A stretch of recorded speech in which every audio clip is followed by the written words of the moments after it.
చైతన్య రథం వీక్షకులకు స్వాగతం, నమస్కారం. రాజేష్ అప్సాని మనకు సుపరిచితులు. రెండు తెలుగు రాష్ట్రాల ప్రజలకి బాగా తెలిసిన వ్యక్తి. రాజకీయ విశ్లేషకుడిగా అందరికీ ప్రతిరోజు తెర మీద కనిపించే వ్యక్తి. ఆయన అమెరికాలో ఉన్న తానా ఆహ్వానం మేరకు అమెరికా వెళుతున్న సందర్భంగా ముందుగా వారికి మన ఛానల్ తరపున, వీక్షకుల తరపున, అభిమానుల తరపున శుభాకాంక్షలు. నమస్తే రాజేష్ గారు. నమస్కారం.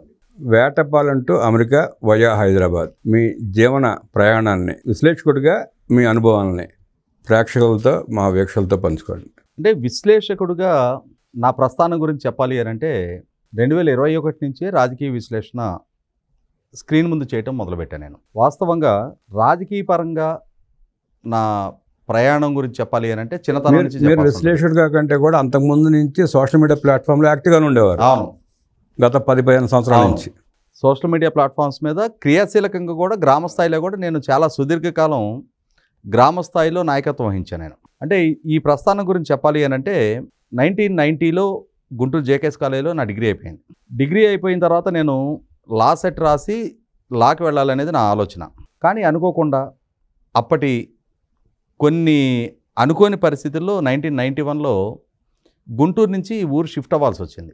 మీ గ్రామానికి? మా గ్రామానికి. ఊరు షిఫ్ట్ అయిన తర్వాత అక్కడ ఊర్లో ఒక 60-70 మంది యంగ్స్టర్స్ ఉండేవాళ్ళు, కుర్రాళ్ళు అందరూ ఉండేవాళ్ళు. ఏ ఊరండి? మాది పూర్వ గుంటూరు జిల్లా, ప్రస్తుత బాపట్ల జిల్లా, వేమూరు నియోజకవర్గం, చుండూరు మండలం, వేటపాలెం గ్రామం. మాకు తెనాలి 14 కిలోమీటర్లు ఉంటుంది, గుంటూరు 23-24 కిలోమీటర్లు ఉంటుంది, పొన్నూరు కూడా 15 కిలోమీటర్ల దూరంలో పొన్నూరు కూడా ఉంటుంది మాకు. అంటే 3 పట్టణాలకి సమీప ప్రాంతంలో మా గ్రామం ఉంటుంది. మండల కేంద్రం చుండూరే? చుండూరు మండల కేంద్రం మాది. చుండూరుకి 4 కిలోమీటర్ల లోపుగా మా గ్రామం ఉంటుంది. అయితే 91లో ఒకసారి ఊర్లోకి అడుగుపెట్టిన తర్వాత ఊర్లో కొన్ని సామాజిక కార్యక్రమాలు, అంటే నవరాత్రి ఉత్సవాల నిర్వహణ, ఇటువంటి చిన్న చిన్న కార్యక్రమాలు కుర్రాళ్ళందరం కలిసి చేస్తుండేవాళ్ళం.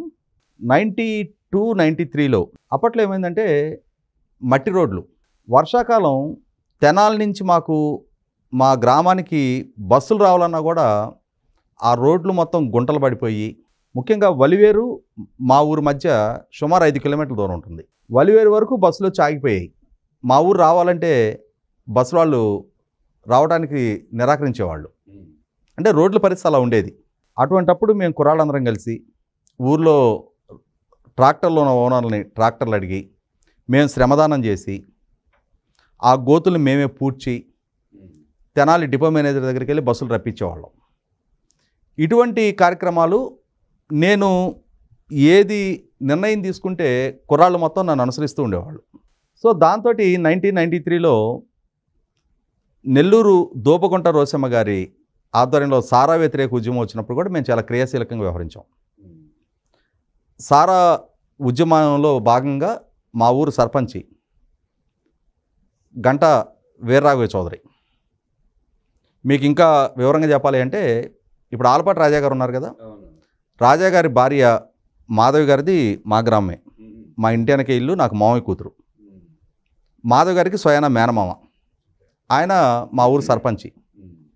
మేము ఆయనతో మాట్లాడి పంచాయతీ నుంచి మా ఊరికి సారా సరఫరా చెయ్యొద్దు అని చెప్పని ఏకగ్రీవ తీర్మానం చేయించి అప్పట్లో ప్రభుత్వ సారాయి దుకాణాలు కదా, ఆ షాప్కి సారాయి తీసుకొస్తున్న వాళ్ళకి మా పంచాయతీ తీర్మానం ఇచ్చాం, మా ఊరికి సారాయి తేవద్దు అని చెప్పని, మా గ్రామం నుంచి సారాయి బహిష్కరిస్తున్నాం, మీరు సరఫరా చేయొద్దు అని చెప్పని. అయినా సరే వాళ్ళు ఇది ప్రభుత్వ కాంట్రాక్టు, మీరు ఎలా అడ్డుకుంటారు అని చెప్పని కొంచెం, అంటే వీళ్ళేదో పల్లెటూరు రైతుల తాలూకు కుర్రాళ్ళులే, వీళ్ళ ముందు 2 రూల్స్ చెప్తే వాళ్లే పడుంటారులే అనే ఒక రకమైన అతిశయాన్ని ప్రదర్శించారు. ఆ ప్రదర్శించి మా మాట ధిక్కరించి తర్వాత 2 రోజులు సప్లై చేశారు. ఆ షాపులో పనిచేసే అతను గుర్రప్ప అని చెప్పని మా గ్రామస్తుడే, కుమ్మర గుర్రప్ప అని చెప్పని బీసీ సామాజిక వర్గం. మేము 60-70 మంది వెళ్తే అతనేం భయపడిపోతూ ఉండేవాడు. నేనేం చేయను బాబు, వాళ్ళు తెచ్చి నా మీద వాళ్ళు సరుకు ఇచ్చి వెళ్తున్నప్పుడు మీరే మాట్లాడండి అని చెప్పేవాడు. సర్లేమ్మని ఒకరోజు వాళ్ళ సరుకు తీసుకొని వచ్చిన వాళ్ళ దగ్గర నుంచి ఆ సరుకు మేము తీసుకొని మొత్తం నడి రోడ్డు మీద వేసేసి నిప్పు పెట్టి కాల్ చేసాం. చెప్పుకోండి వెళ్ళి మీ అథారిటీస్కి, ఇది మా గ్రామ నిర్ణయం, గ్రామ నిర్ణయాన్ని ధిక్కరించి మీరు మీరు ఈ విధంగా ఏదో మా మీద దౌర్జన్యం చేసినట్టుగా ప్రవర్తిస్తే మేము సహించమని చెప్పాం.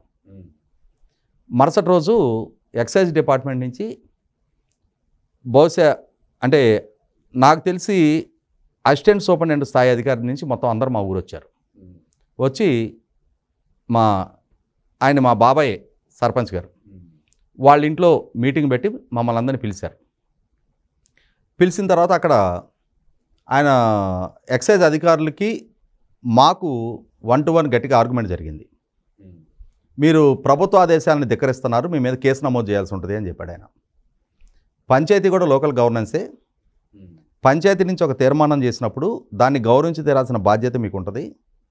మీరు దాన్ని ధిక్కరిస్తే మీ మీద కూడా మేము కూడా కేసు పెడతాం మా ఊరందరి తరపున అని చెప్పని నేను వాళ్ళని ఎదిరించి సమాధానం చెప్పాను. నా ఏజ్ అప్పుడు 24 years 93లో. దాంతో ఇక ఈయన మా సర్పంచ్ గారు కూడా చెప్పాడు, మా ఊరు కుర్రాళ్ళ మాటే ఫైనల్ అండి, వాళ్ళని కాదు అని చెప్పని మేము కూడా ఏమి అడుగేయటానికి వీల్లేదు, వీళ్ళందరూ మా పిల్లలు, వీళ్ళని కాదని వాళ్ళతోటి ఘర్షణపూరిత వాతావరణం తెచ్చుకోవడానికి మేమెందుకు సిద్ధపడతాం, మీరే ఆలోచన చేసుకోమని చెప్పిన మీదట సారా సరఫరా ఆగిపోయింది. ఇది మేము సాధించిన అతి మేజర్ విజయం. అతి మేజర్ విజయం అంటే ఊర్లో ఎవరికైనా సహాయ కార్యక్రమాలు, బస్సులు రప్పియటం అనేది చిన్న ఇష్యూ కాదు ఆ రోజుల్లో. ఆ రోజుల్లో పల్లెటూరు నుంచి కుర్రాళ్ళు వెళ్ళి డిఎంతో మాట్లాడి మా ఏజ్కి, ఎందుకంటే 14-15 సంవత్సరాల నుంచి 25-26 సంవత్సరాల మధ్యలోనే ఉండేవాళ్ళు అందరు కూడా. 10th క్లాస్ అప్పుడే అయిపోయిన వాళ్ళ దగ్గర నుంచి 25-26 సంవత్సరాల వయసులోనే ఒక 70 మంది కుర్రాళ్ళు ఉండేవాళ్ళు. మేము వెళ్ళి డిఎంతో మాట్లాడి బస్సు రప్పియటం అనేది కూడా చిన్న ఇష్యూ కాదు ఆ రోజుల్లో.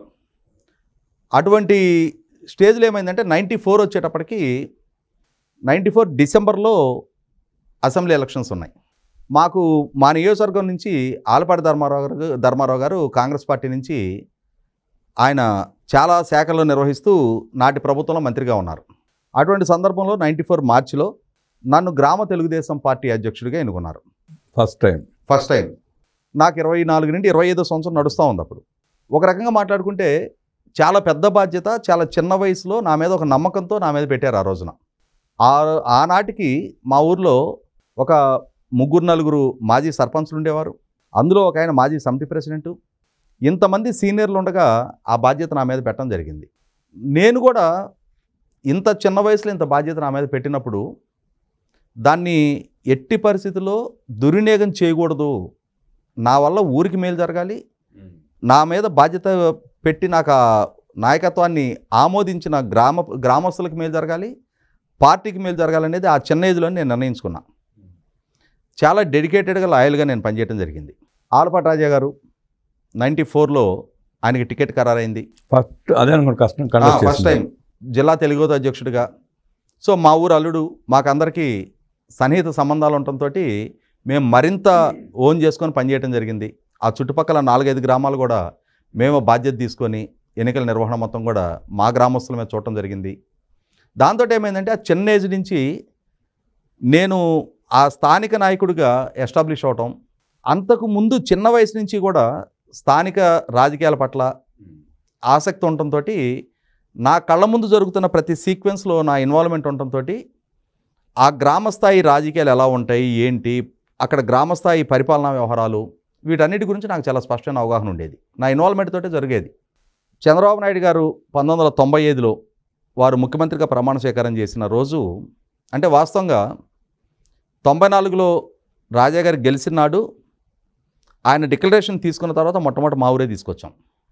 అలాగే 1995 ఎస్సీ మహిళకి రిజర్వ్ అయింది ఎంపీటీసీ. పూర్తి స్థాయిలో నా భుజస్కంధాల మీద బాధ్యత మోసి 480 ఓట్లతో గెలిపించడం జరిగింది నేను. ఆ తర్వాత 95 జూలై 2వ తారీఖు పంచాయతీ ఎలక్షన్స్ వచ్చినాయి వరుసనే. ఈలోగా జూన్ 19th నా ఎంగేజ్మెంట్ అయింది 95లో. నా ఎంగేజ్మెంట్ అయిన 13 రోజులకి పంచాయతీ ఎలక్షన్స్ జరిగినాయి. పంచాయతీ ఎలక్షన్స్ జరిగితే అప్పటికి ఏమైపోయిందంటే, నేను ఇందాక చెప్పాను కదా, సీనియర్లు ఉన్నారు, మాజీ సర్పంచులు, మాజీ సమితి ప్రెసిడెంట్లు, కొంత ఈగో క్లాషెస్ వచ్చినాయి. వీడేంట్రా పిల్లాడు, వీడి పెత్తనం ఏంటి, వీడి ఆదేశాలు మనం పాటించాలా అనే క్లాషెస్ వచ్చినాయి. సీనియర్లు వర్సెస్ జూనియర్లుగా మారింది. ఆ పంచాయతీ ఎన్నికలు వచ్చేప్పటికంటే పార్టీ ప్రాతిపదిక మీద జరగవు. అంతకుముందు జరిగిన 3 నెలల క్రితం జరిగిన పార్టీ బేస్డ్ ఎలక్షన్స్లో నా క్యాండిడేట్ ఎంపీటీసీ మెంబర్గా నెగ్గారు. కానీ పంచాయతీ దగ్గరకు వచ్చి పంచాయతీ కూడా ఎస్సీ రిజర్వ్డ్ అయింది. వాళ్ళ అనుభవం ముందు నా దూకుడు స్వభావం సరిపోలా. వాళ్ళ అభ్యర్థి 84 ఓట్లతో నెగ్గడం జరిగింది. అయితే ఆ మరుసటి రోజు చాలా పెద్ద ఘర్షణ జరిగింది, చాలా పెద్ద ఘర్షణ. ఆ ఘర్షణలో నా మీద కూడా అటెంప్ట్ మర్డర్ కేసు పెట్టడం జరిగింది. అంటే నా ఎంగేజ్మెంట్ అయిన 14వ రోజు నా మీద అటెంప్ట్ మర్డర్ కేసు నమోదైంది. పంచాయతీ ఎలక్షన్ జరిగింది, నా అభ్యర్థి ఓడిపోయాడు, వాళ్ళ అభ్యర్థి నెగ్గాడు. వాళ్ళు విజయోత్సవాలు చేసుకుంటూ ఉన్నారు. ఆ సందర్భంగా ఘర్షణ చెలరేగింది. ఆ తర్వాత ఇక దాంతో ఏమైందంటే మేము మా అభ్యర్థి తరఫున ఎలక్షన్ ట్రిబ్యునల్లో కేసు ఫైల్ చేసాం. ఫైల్ చేసి 2 ఇయర్స్లో అతను క్రిస్టియన్ మాదిగా అని చెప్పని ప్రూవ్ చేసి అతన్ని డిస్క్వాలిఫై చేయించి ఓడిపోయిన నా అభ్యర్థి తర్వాత 3 సంవత్సరాలు సర్పంచ్గా చేశాడు. ఇది 97లో. ఈ లోపుగా మా మీద నమోదు చేయబడ్డ అటెంప్ట్ మర్డర్ కేసు కూడా న్యాయస్థానంలో కొట్టేశారు. అక్కడి నుంచి ఇక 99 అసెంబ్లీ ఎలక్షన్స్ వచ్చేటప్పటికి మా రాజాన్న రెండోసారి కంటెస్ట్ చేశారు. ఈసారి డబుల్ మెజార్టీతో నెగ్గడం జరిగింది. మా ఊర్లో కూడా 94లో 700 ఓట్ల మెజార్టీ వస్తే 99కి 900 ఓట్ల మెజార్టీ సాధించాం. అంటే తను చేసిన పనులు కానీ అలాగే మాకున్న సాన్నిధ్యం వల్ల కానీ నేను అప్పటికి బాగా ఎస్టాబ్లిష్ అయ్యి ఉండటం చాలా ఉపయోగపడింది. ఈ ప్రాసెస్లో ఏమైందంటే 95లో పార్టీలో సంభవించిన అధికార మార్పిడి, ప్రభుత్వంలో పార్టీలో చోటు చేసుకున్న పరిణామాల నేపథ్యంలో రాజ్భవన్లో చంద్రబాబు నాయుడు గారి ప్రమాణ స్వీకార కార్యక్రమానికి మా రాజా అన్న పాస్ అవ్వడంతో నేను కూడా హాజరయ్యా. అప్పుడు మినిస్టర్గా ఉన్నారు ఆయన? లేదు, తర్వాత ఆయన 99లో నెగ్గిన తర్వాత మినిస్టర్ అయ్యారు. 94లో ఫస్ట్ టైం ఎమ్మెల్యే అయ్యారు. ఆ తర్వాత 8-9 నెలలకే మార్పు చేర్పులు జరిగాయి కదా. హాజరైన తర్వాత ప్రమాణ స్వీకార కార్యక్రమం ముగిసిన తర్వాత రాజ్భవన్ లాన్స్లో ఒక చిన్న డయాస్ ఏర్పాటు చేసి జయప్రద గారు, దగ్గుబాటి వెంకటేశ్వరరావు గారు, హరికృష్ణ గారు, చంద్రబాబు నాయుడు గారు ఆ డయాస్ మీద నిలబడ్డారు. సీనియర్ అధికారులు, శాసనసభ్యులు, కీలక నాయకులందరూ కూడా వారికి అభినందనలు తెలపడానికి లైన్లో నిలబడ్డారు. నేను యంగ్స్టర్ని కదా, 26 సంవత్సరాల వయసు నాకు. బాగా దూసుకుపోతూ ఉండేవాడిని. నేను వెళ్ళిపోయి ఆ లైన్లో ముందు వరుసలో నిలబడ్డా. నేను ఆ సీనియర్ల మధ్యలో చంద్రబాబు నాయుడు గారిని వ్యక్తిగతంగా షేక్ హ్యాండ్ ఇచ్చి అభినందించిన మొట్టమొదటి 25 మందిలో నేను ఉన్నా. ఫస్ట్ టైం అనుకుంటా కలిసి. ఆయన ముఖ్యమంత్రిగా ప్రమాణ స్వీకారం చేసిన మొట్టమొదట కొద్ది క్షణాల్లో వారిని అభినందించే అవకాశం ఆ చిన్న వయసులో నాకు దక్కింది. అదే ఫస్ట్ టైం బాబు గారిని కలిసే మొట్టమొదటి అవకాశం అది. ఓకే. చంద్రబాబు నాయుడు గారు ముఖ్యమంత్రిగా బాధ్యతలు చేపట్టిన తర్వాత మనకు తెలుసు 13 జన్మభూమి ప్రోగ్రాములు జరిగాయి అప్ టు 2004 వరకు. తర్వాత 13 విడతల శ్రమదానం, ప్రజల వద్దకు పాలన, క్లీన్ అండ్ గ్రీన్, ఇట్లా ఏ కార్యక్రమం తలపెట్టినా సరే చాలా యాక్టివ్గా పార్టిసిపేట్ చేసేవాళ్ళం. వరుసనే బోల్డ్ రెగ్యులర్ ప్రోగ్రామ్. తర్వాత 95 95 స్థానిక సంస్థల ఎన్నికల తర్వాత 96 పార్లమెంట్ ఎలక్షన్ జరిగినాయి. శారద గారిని గెలిపించుకోగలిగాం. తర్వాత మళ్ళీ 98లోనే మళ్ళీ పార్లమెంట్ ఎలక్షన్స్ వచ్చినాయి. అప్పుడు శారద గారి అభ్యర్థిత్వం ఓడిపోయింది, పి శివశంకర్ గారు నెగ్గారు. మళ్ళీ 99లోనే మళ్ళీ అసెంబ్లీ పార్లమెంట్ ఎలక్షన్స్ వచ్చినాయి. అంటే ఒక 5 సంవత్సరాల టెన్యూర్లో 3 ఎలక్షన్స్ వచ్చినాయి స్థానిక సంస్థలు కాక. మళ్ళీ 2001 స్థానిక సంస్థలు, 2001 పంచాయతీ ఎలక్షన్స్. వీటితో ఏమైపోయిందంటే నా ఏజ్ని మించిన భారం నేను మోస్తూ ఉంటాం. ఈ అధికారిక కార్యక్రమాలన్నింటిలో కూడా నేనే కంట్రిబ్యూట్ చేయటం. మధ్యతరగతి రైతు కుటుంబం మాది. ఇక్కడ మీకు ఒక విషయం చెప్పాలి. నాకు 5వ సంవత్సరంలో మా నాన్న చనిపోయారు. నాకు 5వ సంవత్సరం, మా తమ్ముడికి 4వ సంవత్సరం. నాకు 7వ సంవత్సరంలోనే మా తాతయ్యని మా ఇంటి ముందే మర్డర్ చేశారు. కాకుండా ఏంటంటే మాకు వారసత్వంగా పొలాలు వచ్చి ఉండటంతో ఆర్థికంగా విలాసాలు అయితే చేసే స్థాయి లేదు, కానీ ఇబ్బంది లేని పరిస్థితుల్లో నేను బీకామ్ తోటి చదివాపేశాను. మా తమ్ముడు ఇంజనీరింగ్ కంప్లీట్ చేశాడు. ఇంజనీరింగ్ కంప్లీట్ చేసిన మా తమ్ముడు కూడా అన్నయ్య ఊరికి పరిమితం అయిపోయాడు, నాకు మంచి జాబ్ ఉందిలే, ఆస్తిలో నాకు వాటా అవుద్ది, అన్నయ్యకి ఇచ్చేయమని చెప్పాడు మా అమ్మతోటి. అటువంటి పరిస్థితిలో కూడా అంత వెసులుబాటు నాకు దక్కినా కూడా మా మదరు తెనాలి కోగంట రాంకోటయ్య గారు అని చెప్పని మా తాతయ్య మంచి ల్యాండ్ లార్డ్. ఆయన నుంచి మా మదర్కి మంచి ఆస్తులు మంచి విలువైన స్థలాలు వచ్చినాయి. అయితే నాకున్న ఈ స్థానిక నాయకత్వ వ్యామోహం వ్యసనంగా మారింది. అది ఎలా ఉండేదంటే మనకి పెదరాయుడు చిన్నరాయుడు సినిమాలు చూస్తాం కదా, అవును. లిటరల్గా నా ఏజ్ని మించిన భారాన్ని మోసాను నేను, ఆర్థికంగాను మోసాను, ఆ విధంగా నాయకత్వాన్ని కూడా అంత సమర్థంగా నిర్వహించాను నేను. కానీ ఈలోపు దాని పర్యవసానం నా ఆర్థిక స్థితిగతులు దిగజారిపోవటం మొదలైనవి. ఈలోగా నాకు పెళ్ళయింది, 2 పిల్లలు. 2001-2కి వచ్చేటప్పటికి నాకు రియలైజేషన్ బిగిన్ అయింది. నేను ఆర్థికంగా దెబ్బతినబోతున్నా, ఇదే వరోడు ఎన్నాళ్ళు కొనసాగించడం కష్టం అని చెప్పని నాకు ఆ రియలైజేషన్ బిగిన్ అయ్యి 2004 వచ్చే నాటికి జరగాల్సిన నష్టం జరిగిపోయింది. నాకు వారసత్వంగా దక్కిన ప్రతి ఇంచి అమ్మేశాను నేను. ఆఖరికి సుమారుగా అంటే మనకి 100 నవర్సులు అంటాం, 100 నవర్సులు బంగారం అమ్మేశా. నాకు ఈ చేతికి డైమండ్ రింగ్ ఉండేది, ఈ చేతికి క్యాట్ అయి ఉండేది. పిల్లలతో సహా ఏమీ మిగలకుండా మొత్తం పల్లెటూరు భాషలో మాట్లాడుకోవాలంటే జల్లగడగటం అంటారు. ఆ జల్లగడిగేసి 2004 నాటికి స్ట్రగుల్ ఫర్ ఎగ్జిస్టెన్స్, బతకటం కోసం కాన్వర్ట్ సిచ్యుయేషన్లో 2 పిల్లలు చేయబట్టుకొని ఆ ఊర్లో మిగిలిన పెంకుటిల్లు, 10 సెంట్లు చావిడి స్థలం, వాటిని వదిలిపెట్టేసి నేను ఇంకా హైదరాబాద్ షిఫ్ట్ అయిపోయా 2004లో. మొత్తం అమ్మేశారు అప్పటికి? ఏమీ మిగలలా ఇంకా. అంటే ఇంకా నాకంటూ అమ్మటానికి ఇంకేం లేని పరిస్థితిలో, ఇంక అమ్మటానికంటూ ఇంకేం మిగలలా. అంటే 10 సంవత్సరాలు టీడీపీ రూలింగ్లో ఉంది, 10 సంవత్సరాలు నేను స్థానిక నాయకత్వంలోనే ఉన్నా.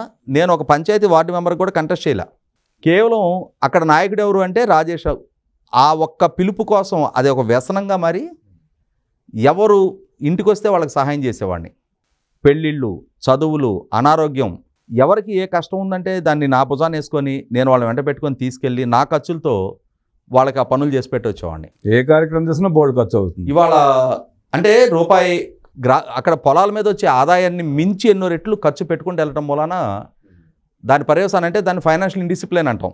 నన్ను అందరూ హెచ్చరిస్తూ ఉండేవాళ్ళు, దెబ్బతింటున్నావు నువ్వు, జాగ్రత్త జాగ్రత్త అని చెప్పని. అయితే ఇక్కడ మా మదర్ కానీ నా వైఫ్ కానీ వాళ్ళ వైపు నుంచి నా గౌరవాన్ని కాపాడారు వాళ్ళు. నువ్వు ఈ రకంగా దుబారా చేస్తూ రేపటి రోజున మా భవిష్యత్తు పరిస్థితి ఏంటి అనేది కూడా వాళ్ళ వైపు నుంచి ప్రశ్న తలెత్తల. దాంతో వాళ్ళు నాకు సహకరించారు.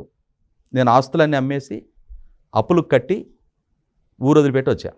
హైదరాబాద్ వచ్చిన తర్వాత కూడా 2006 మండల ఎలక్షన్స్కి మళ్ళీ ఊరు వెళ్లాల్సి వచ్చింది. ఆ మండల ఎలక్షన్ రోజు వాస్తవంగా ఏంటంటే నేను ఎప్పుడు ఎలక్షన్ బూతుల దగ్గర ఘర్షణ పడ్డ నైజం అది కాదు. చాలా హుందాగా ఎలక్షన్ నిర్వహించేవాడిని. గెలిచినా ఓడినా నేను ఎప్పుడు వివాదాస్పదం చేసే యాటిట్యూడ్ నాది కాదు. గెలుపుని ఎంత ఘనంగా తీసుకునేవాడినో ఓటమిని కూడా అంత గౌరవంగా తీసుకునేవాడిని. అటువంటిది ఆ ఎలక్షన్ దగ్గర 2004 వరకు నేను నాయకత్వం వహించాను కదా. 2004 తర్వాత కాంగ్రెస్ ప్రభుత్వం అధికారంలోకి వచ్చింది. మరి అక్కడ స్థానిక కాంగ్రెస్ నాయకులకి కలిగిన వ్యామోహం ఏదో నాకు తెలీదు, వాళ్ళు నిష్కారణంగా నా మీదకి పోలీసులను పంపించారు. అసలు కారణం లేదు. దాంతో అది ఇష్యూ చిలికి గాలవాలలాగా మారింది. పోలీసులతో చాలా పెద్ద ఘర్షణ జరిగింది. అది కేసు అయింది. ఆ కేసులో నేను అక్యూజ్డ్ నెంబర్ 1. నేను కాక ఇంకొక 32 మీద కేసు నమోదైంది. ఈ మిగిలిన 32లో 20 నేను కాకుండా ఇంకొక 28 మంది ఎస్సీలు, అందులో 6 మహిళలు. అంటే పోలీసులు నా జోలికి రావటాన్ని వాళ్ళు టాలరేట్ చేయలేకపోయారు. నిష్కారణంగా పోలీసులు అసలు నాది కించిత్ కూడా తప్పులేదు, అయినా అది ఘర్షణగా మారింది. కేసు అయింది. 3 సంవత్సరాలు అప్ టు 2009 వరకు నేను ఇక్కడి నుంచి తెనాలి వాయిదాలకు తిరుగుతుండేవాడిని. నాన్ బెయిలబుల్ కేసు, నేను జైల్లో ఉండి బెయిల్ తీసుకొని బయటకు రావాల్సి వచ్చింది. అంతకుముందు 99 అసెంబ్లీ ఎలక్షన్ సందర్భంగా కూడా ఎరపతినేని శ్రీనివాసరావు గారు మా రాజా అన్న చాలా క్లోజ్గా ఉండేవాళ్ళు. అప్పట్లో కోడెల శివప్రసాద్ గారి ఇంటిలో హాస్పిటల్లో బాంబులు పేలి నరసరావుపేట పార్లమెంటు సీటు మొత్తం కూడా ఎన్నిక ఒక వారం వాయిదా పడింది. దాంతో మా ఎన్నిక పూర్తి అయిపోయినాక గురజాల అసెంబ్లీ ఎలక్షన్ జరుగుతూ ఉంది. ఆయనకు మద్దతుగా మేము అందరం వెళ్ళాం ఇక్కడి నుంచి. మాకందరికీ రాజా గారితో పాటు చాలా సన్నిహితంగా ఉండేవాడు ఆయన. దాంతో ఈయన రాజా అన్నారే శ్రీని కోసం వెళ్దాం నడవండరా అంటే మేము అందరం వెళ్ళాం అక్కడికి. తెల్లారితే ఎలక్షన్ అనగా ఇవాళ నైటు బయట నుంచి వచ్చామని చెప్పి నన్ను అరెస్ట్ చేశారు. అక్కడ పిడుగురాళ్ళ లాకప్లో పడేశారు. ఒక రూమ్లో 45 మంది, కనీసం కూర్చునే ప్లేస్ కూడా లేదు.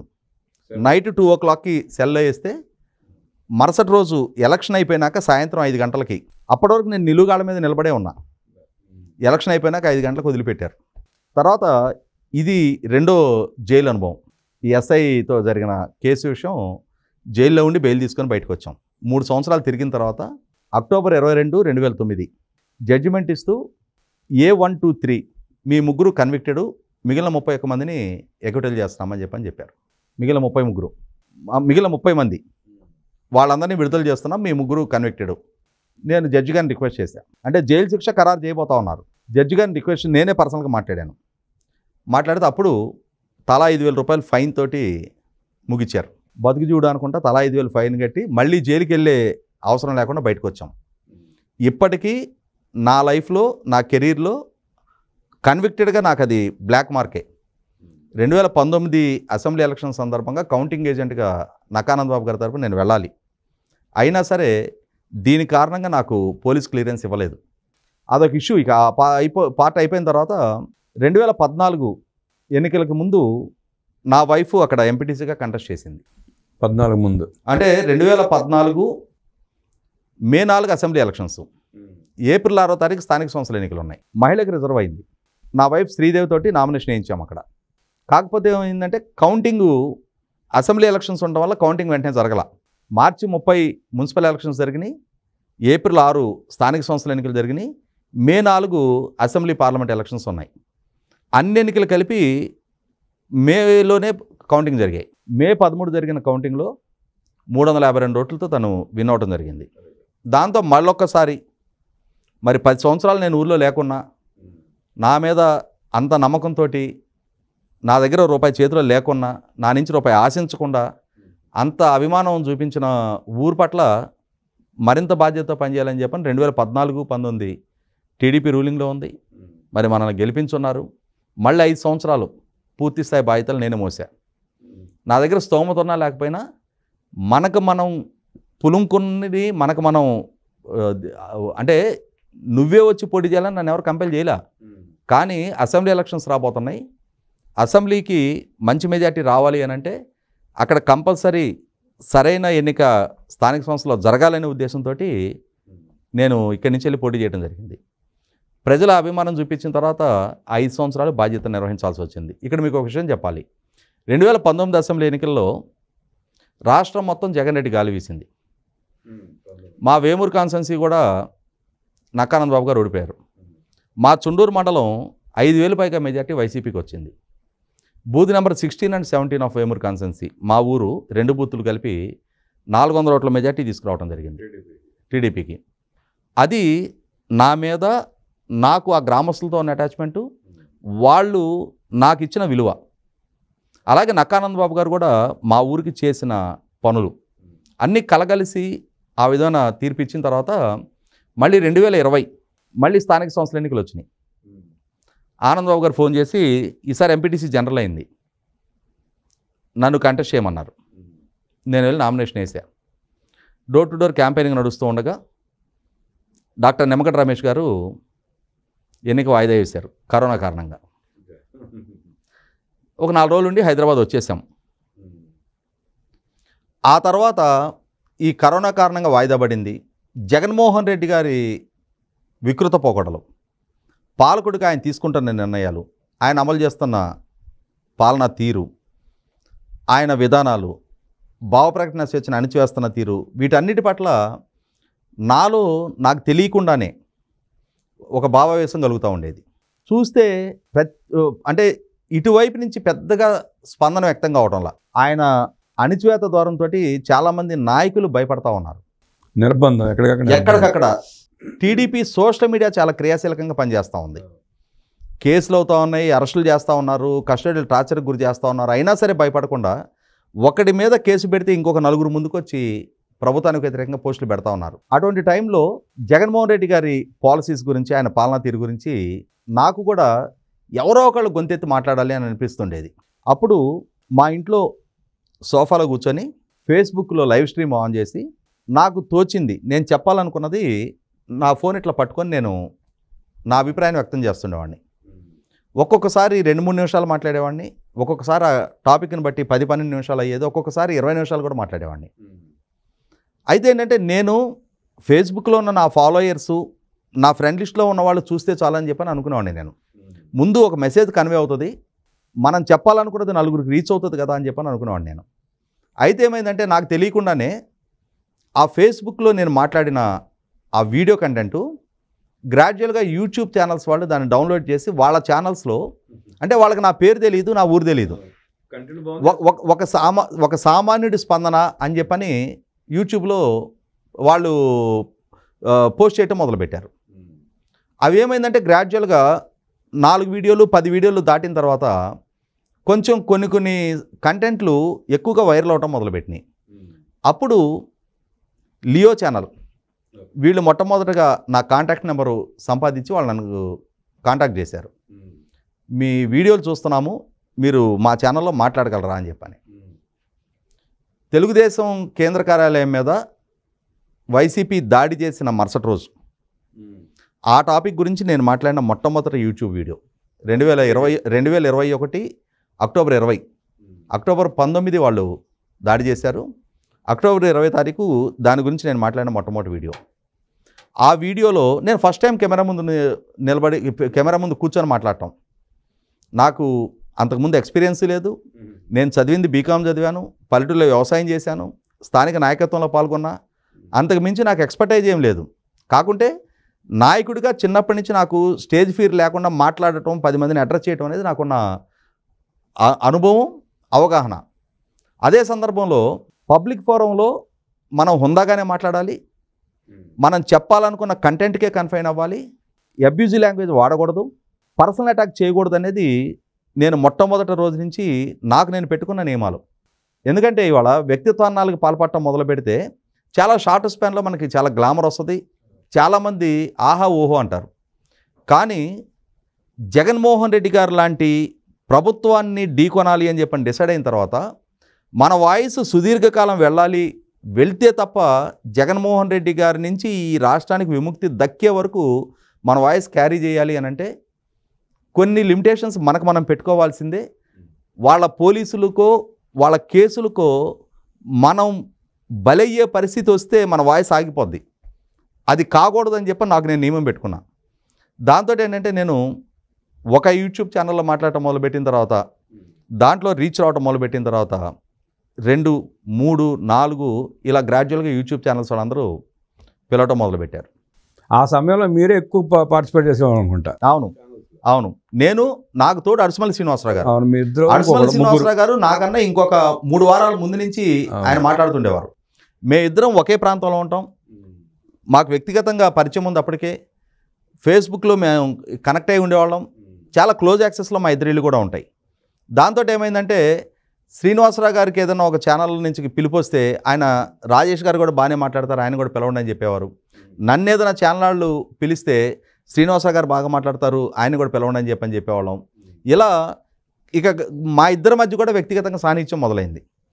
ఆ మొదలైన తర్వాత ఫస్ట్ ఈటీవీ నుంచి ప్రతిధ్వనికి కాల్ వచ్చింది, శాటిలైట్ ఛానల్కి. చాలా పొంగిపోయాను నేను. ఒక గ్రామీణ ప్రాంతాన్ని నుంచి వచ్చాను, నేనేం జర్నలిస్టును కాదు. ఇవాళ ఈటీవీ ప్రతిధ్వనిలో పాల్గొనే అవకాశం దక్కడం అంటే నాకు చాలా ఏనుగంబారి ఎక్కి ఊరేగినంత సంబరం అనిపించింది. ఆ ప్రతిధ్వనిలో చాలా హుందాగా ఉంది నా సంభాషణ అని చెప్పని ఏబిఎన్ ఛానల్ వాళ్ళు పిలిచారు. ఆ తర్వాత TV5, మహా న్యూస్, CVR, ప్రైమ్ 9 ఇట్లా ఒక్కొక్క ఛానల్ యాడ్ అవుతూ వచ్చినాయి. శాటిలైట్లో కూడా ఇక దాంతో ఏమైపోయిందంటే అప్ టు 2024 ఎలక్షన్ వరకు మనం మాట్లాడితే, మనం అనుకున్న గమ్యాన్ని మనం చేరగలిగితే మనకు కొంత రిలీఫ్ వస్తుందిలే, కొంత శ్రమ తగ్గుద్దిలే అని చెప్పని అనుకున్నాం. కానీ ఏమైపోయిందంటే బాధ్యత మరింత పెరిగినట్టు అయిపోయింది. అంటే ఈలోగా ప్రజలు గుర్తించడం, గౌరవించడం, వివిధ కార్యక్రమాలకు ఆహ్వానిస్తూ ఉంటాం. దాంతో మా స్థాయి సమాజంలో పెరిగింది, బాధ్యత ఇంకా పెరిగింది. దాంతో మమ్మల్ని మేము మరింతగా నియంత్రించుకొని మరింత జాగ్రత్తతో ఉండి తీరాలి, మనం తప్పటడిగేస్తే అది తప్పుడు సంకేతం పంపించినట్టు అవుద్దని చెప్పని మరింత బాధ్యతగా ఉండటం మొదలుపెట్టాం. ఈ పరిణామ క్రమంలో అమెరికా మీకు ఆహ్వానం రావటం తానా నుంచి ఎలా ఫీల్ అవుతున్నారు మీరు? అంటే వాస్తవంగా అండి నేను ఎక్స్పెక్ట్ చేయని ఆహ్వానం ఇది. అంటే గత కొన్ని తానాలో ప్రముఖులు చాలామంది మాకు వ్యక్తిగతంగా పరిచయం అయ్యారు. మేము మాట్లాడటం మొదలుపెట్టిన తర్వాత అమెరికా నుంచి, యూకే నుంచి, ఆస్ట్రేలియా నుంచి, స్వీడన్ నుంచి, తెలుగు కమ్యూనిటీ గల్ఫ్ నుంచి తెలుగు కమ్యూనిటీ చాలామంది కాల్ చేసి మాట్లాడుతుండేవాళ్ళు. వాళ్ళు మాకేదైనా ఈ టాపిక్ బాగుంటుందండి, దీని గురించి కూడా మీరు రైజ్ చేయండి అని చెప్తూ ఉండేవాళ్ళు.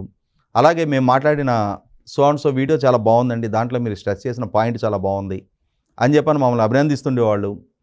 ఇటువంటి పరిస్థితుల్లో తానావారి నుంచి అతిథులుగా గుర్తించి నాకు అడుసుమల్లి శ్రీనివాసరావు గారికి ఈలోపు ముప్పాంకం చౌదరి గారి గురించి కూడా చెప్పాలి. ఆయన నాకు 1994 మా రాజాన్నతోటి చాలా సన్నిహితంగా ఉండేవాళ్ళు. అప్పటి నుంచి పరిచయం. వాళ్ళ తమ్ముడు నాకు గుంటూరు జేకేఎస్ కాలేజీలో 1 year సీనియర్. సో వ్యక్తిగతంగా నాకు అప్పటి నుంచి పరిచయం ఉంది. 2023 నుంచి తను కూడా మాట్లాడటం మొదలుపెట్టాడు. సో దాంతో ఏమైందంటే మేము ముగ్గురం కలిసిమెలిసి ఎక్కడికి ఏ కార్యక్రమం ఉన్నా ముగ్గురం కలిసి అటెండ్ అవుతుండేవాళ్ళం. వారికి తెలిసిన వాళ్ళు ఏదైనా ఒక కార్యక్రమం ఉండి ఇన్వైట్ చేసినా మా ఇద్దరిని కూడా ఇన్వైట్ చేసేవాళ్ళు. నాకు తెలిసిన వాళ్ళు ఏదైనా ఇన్వైట్ చేసినా వాళ్ళిద్దరిని కూడా ఇన్వైట్ చేసేవాళ్ళు. దాంతో ఏమైపోయిందంటే మీడియా సర్కిల్స్లో కానీ పరిచయస్తులందరూ కూడా త్రిమూర్తులని పిలవటం మొదలుపెట్టారు మమ్మల్ని. TV5 మూర్తి గారు అయితే అడుసుమల్లి అప్పసాని అంకమ్మ AAA మీరు అని పిలుస్తారు. ఆయన AAA అని చెప్పని పిలుస్తారు. ఇటువంటి పరిస్థితిలో మా ముగ్గురికి కలిపి ఆహ్వానం వచ్చింది తానా నుంచి అతిథులుగా. సరే, ఇక్కడ విశాఖపట్నం నుంచి అన్ని ప్రాంతాల్లో పర్యటిస్తూ ఉన్నాం. ముగ్గురం కలిసి ఏదో కార్యక్రమాలకు అటెండ్ అవుతూ ఉన్నాం. ముగ్గురం కలిసి అమెరికా కూడా వెళ్ళొద్దాంలే అని చెప్పని అనుకుంటున్న ప్రాసెస్లో దురదృష్టవశాత్తు ఏమైందంటే వారిద్దరికీ వీసా రిజెక్ట్ అయింది. సో మొట్టమొదటిసారిగా గత కొన్నాళ్ళుగా ఏ కార్యక్రమానికి అటెండ్ అయినా, ఒక శుభకార్యానికి అటెండ్ అయినా, ఇంకెవరు ఏదైనా ఒక కర్మ లాంటి దానికి అటెండ్ అయినా, ఒక రాజకీయపరమైన కార్యక్రమానికి అటెండ్ అయినా ముగ్గురం కలిసి అటెండ్ అవుతున్నాం. దీనికి మాత్రం నేను ఒక్కడినే అటెండ్ అవ్వాల్సి వస్తుంది. ఫస్ట్ టైము అది కొంచెంగా చాలా వెల్తిగా ఉంది. సో వీళ్ళిద్దరిని మిస్ అవుతున్నాము అని చెప్పని. శ్రీనివాసరావు గారికి, అంకమ్మ గారికి కూడా చాలామంది అభిమానులు ఉన్నారు అమెరికాలో. వీళ్ళ కోసం చాలామంది ఎదురు చూస్తూ ఉన్నారు.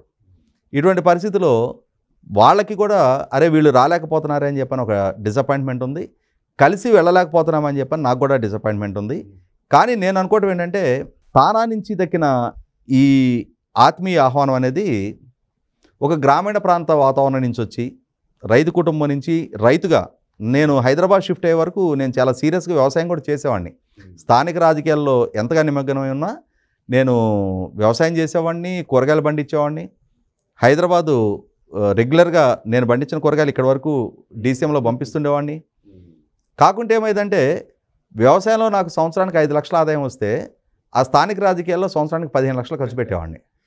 దాంతో ఆ మిగిలిన 10 లక్షలు ఎవరు ఇస్తారు, ఎందుకు ఇస్తారు, ఎక్కడి నుంచి వస్తాయి? కొన్ని సంవత్సరాలు గడిచేటప్పటికి ఆస్తులు మొత్తం కరిగిపోవాల్సిన పరిస్థితులు. దాని పర్యవసానం చాలా కష్టాలు ఎదుర్కొన్నా, చాలా అవమానాలు ఎదుర్కొన్నా, చాలా ఇబ్బందులు పడ్డా. 2 పిల్లలు, పెద్దవాడికి 7వ సంవత్సరం, చిన్నవాడికి 4వ సంవత్సరంలో ఊరు వదిలి హైదరాబాద్ వచ్చాం. పిల్లల చదువులు, ఇక్కడ సర్వైవ్ అవటం, ఇంట్లో నుంచి కాలు బయట పెట్టిన దగ్గర నుంచి రూపాయి తోట అవసరం, ఒక సెక్యూర్ జాబ్ లేదు, ఒక సెక్యూర్ వ్యాపారం లేదు. మరి ప్రతి అవసరాన్ని మీట్ అవ్వాలి. చాలా స్ట్రగుల్ హ్యాండిల్ చేశా. ఈలోపు మా పిల్లలు చాలా బాధ్యతగా వాళ్ళ వైపు నుంచి ఒక్క సందర్భంలో కూడా నన్ను ఇబ్బంది పెట్టిన దాఖలా లేదు. చాలా కన్సిస్టెంట్గా చాలా బాగా చదువుకున్నారు. మా పెద్దబ్బాయి ఢిల్లీ యూనివర్సిటీలో MBA కంప్లీట్ చేసి తను RBL బ్యాంకు కార్పొరేట్ ఆఫీస్లో క్రెడిట్ కార్డ్ డివిజన్లో మంచి పొజిషన్లో ఉన్నాడు. 5 years నుంచి వర్క్ చేస్తూ ఉన్నాడు. మా చిన్నబ్బాయి నల్సార్ నుంచి లా గ్రాడ్యుయేట్ అయ్యి ప్రస్తుతం AP advocate general Dammalapati Srinivas గారి దగ్గర జూనియర్గా ఉన్నాడు. సో పిల్లలు వాళ్ళిద్దరి కెరీర్ ప్రాపర్గా సెట్ చేసుకున్నారు. నేను హ్యాండిల్ చేసిన లాంటి సఫకేషను వాళ్ళ దరిదాపుల్లో కూడా రాకుండా వాళ్ళకి మంచి జీవితం దక్కుతుందనే నమ్మకం నాకు ఇవాళ ఏర్పడింది. ఇద్దరు ప్రాపర్గా వాళ్ళ కెరీర్లో సెటిల్ అయ్యారు. ఇవాళ వాళ్ళే నాకు అండదండలు. నేను వాళ్ళకి ఆస్తులు ఇవ్వాలా, వాళ్ళకి ఆత్మవిశ్వాసం ఇచ్చాను అంతవరకే. వాళ్ళని ప్రాపర్గా మోటివేట్ చేసేవాడిని. వాళ్ళే క్రమశిక్షణగా వాళ్ళ జీవితాన్ని వాళ్ళు మలుచుకోగలిగారు. ఆస్తులు పోయినా 2 పిల్లలు చక్కగా చదువుకుని సెటిల్ అయ్యారు. ప్రజల అభిమానాన్ని పొందారు ముందు. అంటే ఆ విషయంలో నేను చాలా అదృష్టవంతుడనే చెప్పుకుంటా. ఏ ఫంక్షన్కి వెళ్ళినా, ఏ కార్యక్రమానికి వెళ్ళినా 10 మంది వచ్చి మీరు బాగా మాట్లాడతారండి అని చెప్పని నన్ను కలవటం, నాతో సెల్ఫీలు తీసుకోవటం. నాకే అనిపిస్తుంది మనం ఏ జన్మలోనో వరం చేసుకున్నాం, లేకపోతే నేను రాజకీయాల్లో ఎప్పటి నుంచో ఉన్నా. నేను అన్ని ఆస్తులు తగలేసిన ఊర్లో మా నియోజకవర్గానికి తెలుసు. నేను చదువుకున్న గుంటూరులో తెలుసు. కానీ ఇవాళ రాష్ట్ర వ్యాప్తంగా తెలుగు వాళ్ళు ఎక్కడెక్కడ వరకు ఉంటే అక్కడ వరకు కూడా రాజకీయాలతో అవగాహన ఉన్న వాళ్ళందరూ కూడా నన్ను గుర్తుపట్టగలుగుతూ ఉన్నారు. అదే సందర్భంలో చాలామంది నాయకులు, చాలామంది ఎమ్మెల్యేలు ఎదురుపడినప్పుడు వాళ్ళు నిరాడంబరంగా అన్నా అని చెప్పని నన్ను పలకరిస్తుంటే నాకు సిగ్గు అనిపిస్తుంది. వాళ్ళ స్థాయి, వాళ్ళ కుటుంబ నేపథ్యం, వాళ్ళకున్న హోదా, వాటిని చూసినప్పుడు వాళ్ళు నాకు ఇచ్చే గౌరవం చూస్తే నాకే అరే మనకి చాలా గౌరవం దక్కుతూ ఉంది అని చెప్పని, దీన్ని ఎట్టి పరిస్థితుల్లో పోగొట్టుకోకూడదు, కాపాడుకోవాలని చెప్పని నా బాధ్యత మరింత గుర్తు చేస్తూ ఉంటుంది నాకు ప్రతి నిమిషం కూడా. ఇటువంటి పరిస్థితుల్లో తానా నుంచి దక్కిన ఈ ఆత్మీయ ఆహ్వానం 100కి 100 పాళ్ళు వారికి ధన్యవాదాలు తెలుపుకోవాలి. ఫస్ట్ టైం నాకు యాక్చువల్గా నేను విదేశాలకి వెళ్ళే అవసరం వస్తుందని చెప్పి నేను ఎప్పుడు అనుకోలే. అటువంటిది వాళ్ళ నుంచి ఈ ప్రతిపాదన వచ్చిన తర్వాత అప్పుడు నేను మొట్టమొదటి పాస్పోర్ట్ తీసుకున్నా. నాకు పాస్పోర్ట్ కూడా లేదు. వాళ్ళ నుంచి నీకు ఇన్విటేషన్ లిస్టులో మేము ముగ్గురిని పెట్టుకున్నాము, మీ ముగ్గురు సిద్ధపడండి అని చెప్పని మాకు ఇంటిమేట్ చేసినాక అప్పుడు పాస్పోర్ట్ తీసుకున్నా. మరి వాళ్ళకు కూడా సంతోషంగా ఉండేది. ముగ్గురు కలిసి వెళ్ళాల్సిన వాళ్ళం. దురదృష్టవశాత్తు వాళ్ళది ఏ కారణం లేదు. ఎందుకు రిజెక్ట్ చేశారో తెలియదు, నాకు ఎందుకు ఇచ్చారో తెలియదు, వాళ్ళకి ఎందుకు రిజెక్ట్ చేశారో తెలియదు. మరి ముగ్గురికి ఒకే రకమైన ఇన్విటేషన్ లెటర్స్ ఉన్నాయి. నన్ను కన్సిడర్ చేశారు. వాళ్ళిద్దరు వాస్తవంగా అయితే 60 years దాటిన వాళ్ళని రిజెక్ట్ చేయకూడదు అంటారు. వాళ్ళిరువురు 60 దాటిన వాళ్ళు. మరి వాళ్ళదేమో రిజెక్ట్ చేశారు, నాదేమో అప్రూవ్ అయింది. సో ఇప్పుడు తానాతో పాటు నాట్స్ కన్వెన్షన్లో కూడా పాల్గొంటాను. అక్కడ చాలామంది మిత్రులు ఉన్నారు, బంధువులు ఉన్నారు, మా గ్రామస్తులు ఉన్నారు. అందరినీ ఇప్పటి వరకు వాళ్ళు ఇక్కడికి వచ్చినప్పుడు నేను కలుస్తూ ఉన్నా. ఫస్ట్ టైము నేను అక్కడ ఆ ప్రాంతానికి వెళ్తూ ఉన్నా. అందరూ చాలామంది చాలా ఆత్మీయంగా ఎదురు చూస్తూ ఉన్నారు నా కోసం. చాలా ప్రాంతాలకు రమ్మని ఇప్పటి నుంచే ఇంటిమేట్ చేస్తూ ఉన్నారు. మరి ఉన్న కొద్దిపాటి టైంలో ఎంతమందిని కలవగలుగుతానో చూడాలి. వీలున్నంత వరకు నా గౌరవాన్ని, నన్ను ఎరిగిన వాళ్ళు ఈ రాజేష్ మన రాజేష్ రా అన్న గౌరవాన్ని నిలుపుకునే దిశగానే నా ప్రవర్తన ఇప్పటివరకు ఎలా కాపాడుకుంటూ వచ్చానో అక్కడ కూడా అలాగే కాపాడుకొని మళ్ళీ క్షేమంగా ఇంటికి చేరుతానని అనుకుంటున్నా. Vetapalem to America via Hyderabad తన జీవన ప్రయాణాన్ని, రాజకీయ ప్రస్థానాన్ని అద్భుతంగా ఆవిష్కరించి మనతో పంచుకున్న రాజేష్ గారికి ధన్యవాదాలు తెలియజేస్తూ మరొకసారి అమెరికా వెళుతున్న ఆయనకి హృదయపూర్వక శుభాకాంక్షలు. నమస్తే.